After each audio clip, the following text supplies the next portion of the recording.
Joining us now is the one and only, my guy, Mike Reiss. Good to see you, my man. Great being with the Hall of Famer. Let's go. Tone that down. I know. I got a little excited. That down. Yes. I am excited about A.J. Brown. Yeah. A.J. Brown. I've been waiting on this. Signed, sealed, and delivered. He's here. All right, Steve. This might be hyperbole.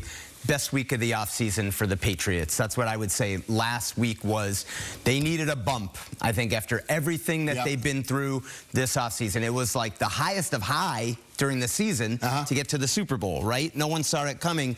And I think the offseason, let's be honest, it's been a little bumpy. A lot bumpy. And Mike Vrabel. And I think this was the best week. Good point. Why, Steve? Why? You paid a lot, right? Yep. But you go out and you get the #1 guy for Drake Maye. And Did they overpay? First round draft pick in 2028, Mike. Well, so here's how I would answer that. They paid a freight. That's significant chip to give up. I truly believe that if they wouldn't have given that up, that they wouldn't have him. Okay. And I think that would have been worse, Steve, than not making it, right? And I know I said, well, who else were they competing against? Well, the Eagles could have just sat on him, Steve. They didn't have to trade him. I mean, they probably wanted to, and so you had to entice him enough to do it. And I don't think, I want to answer it, Steve. I don't think it's an overpay. I just think they're paying the freight, but not an overpay. I don't think it's too much. Explain to people what the deal is. 4 years? Yeah. So the contract for A.J. Brown, he's got 4 years left on his contract. And a lot of times on these situations, Steve, a team will acquire the player and then rework the contract. And as of now, I asked Mike Vrabel this question this week, and as of now, the plan is for him to play on his contract. He make $29 million this year, which for a receiver of his caliber is about right. $29 million. Okay. Next year it goes down, Steve. How much? $21 million. That's an $8 million. So what if he has a fantastic year? Well, he would be one of the best bargains in the NFL if he plays on that deal. If he plays. If he plays on that deal next year. You know what I mean? Can you see him coming knocking on the door? Hey, you know what? Rip this up. I just upped the ante. I think that a good agent would probably do that. Now, that being said, the flip side is if things don't go as both sides hope that it does this year, if he gets hurt, like 21 is probably, a number that he could come back to. Okay. I'm going to move to the defense just for a second. Because Kayshon Gonzalez. Huge story. Are we going to see this guy in camp? Yes or no? I believe we will. Okay.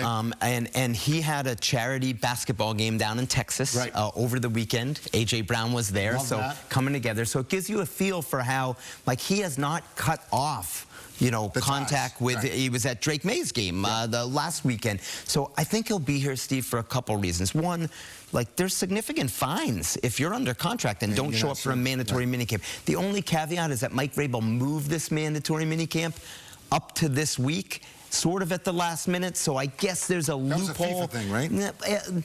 I think more that they're starting the season on a Wednesday and their off-season gets cut short when you're playing 4 days earlier. But FIFA's part of it, probably, I would think.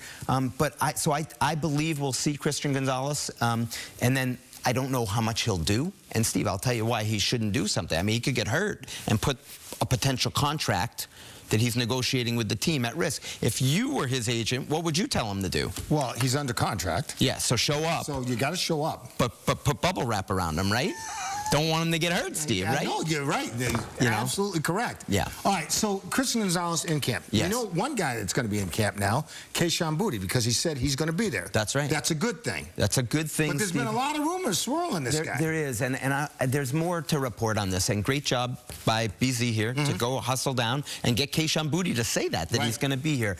And I'm not surprised, because if he's not here, he could get fined. I think the second follow-up question is, why hasn't he been here for the voluntary stuff? Is he looking for a contract? Does he want a bump? He makes about $3.5 million, Steve, and has he seen the money that AJ's going to make? So has he seen? Makes $3.5 million this year. Yeah. A.J. Brown is making $29 million. Yeah. That's why that guy's not here. And Romeo Dobbs, Steve, is making 17. Well, that's why he's not here. Right. But Steve, you can't pay everyone. And Kayshon's in his 4th year. Romeo Dobbs got to free agency. A.J. Brown got to free agency and an extension. In a way, he's looking at this gap between these two receivers and himself. It's like, And he's saying, I'm not even in the ballpark. And he's saying, give me some, but will they, if that's what it is, will they give him some? And if they don't, then what? You know, so that... But he did say he was going to show up. So he did say he's going to show up. And I think the question now is he in the Patriots' plans? Why hadn't he been here? And how does he look, Steve? Because he was a good player for him last year. So I just feel, my feeling is there's something going, you know, there's more to fill in here to better understand what's going on. So if you look at this receiver depth chart right now. Yeah. A.J. Brown. Yes, Romeo Doubs. And then Boutte? Well, so Boutte, I would say, if he's here, Steve, but that's a big if. I mean, we heard the trade rumors, but maybe Mac Hollins, Pop Douglas, Kyle Williams, Efton Chisholm III. It's a crowded room. There's a crowded room. It's a crowded Not everyone can stay, Steve. And we haven't even brought up Stefon Diggs. Yeah. Because he hasn't found a home yet. Is there a possibility he could be coming back? So I would be surprised myself. No one has told me this, Steve, but my feeling when they moved on from him was that both sides said, this was great for the year. Let's go our separate ways, with the idea that, look, we're not going to necessarily close the door and say it can't happen. He was looking for $20 million. And I don't think, and Steve, I can tell you that won't be that, you know, but my hunch is that he's just waiting for around the league for opportunity, and I don't know where that might be, but for a player of his caliber, like, he might be more inclined to wait into training camp. Again, I don't know what he's thinking, but it would surprise me based on what I felt like both sides were saying at the time that they moved on from each other in March. I do want to talk about injuries. Julian Hill, the tight end, went down with a bad knee injury, correct? Bad knee injury, correct, Steve, in practice at the voluntary organized team activities. That's why Christian Gonzalez should not practice. That's one example of that. And why this is a big loss. Blocking tight end. They brought him in for his physicality, the run game. And he's out for the year. Out for the year. And Mike Vrabel called it devastating. Tight ends coach Thomas Brown talked about how much energy that he brought to the room. So you got Hunter Henry, and now you might need your third-round pick, Eli Raridan out of Notre Dame, to grow up a little bit faster. Yeah. You know, and you also have Reggie Gilliam, a fullback, so maybe you do some more fullback stuff. Okay, Drake Maye now has a second year with Josh McDaniels. Yeah. And you expect even a bigger bump. Second year. Yes. Josh McDaniels talked about that this week, Steve. I asked him, I said, what has it been like working with Drake this year? He said, last year we're just trying to, like, figure out what the offense was. And you know, he said this year they're trying to take it to the next level. And he used the word purposeful and intentional with Drake, how he's approached this offseason. And I think, Steve, and I know you mentioned this before, tougher schedule.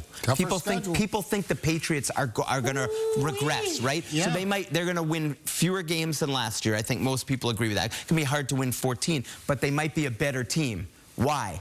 Drake might even take another step. I think that's one storyline that some people are overlooking, that, you know, if Drake elevates his play that much higher, hey, the Patriots are going to be a tougher game on the schedule for other teams as well. Yeah, but teams are going to be waiting in the bushes on them. They got a target on their back. That's fair. All right. Good stuff, Mike Reiss. Great stuff. Great being with you. The one and only, man.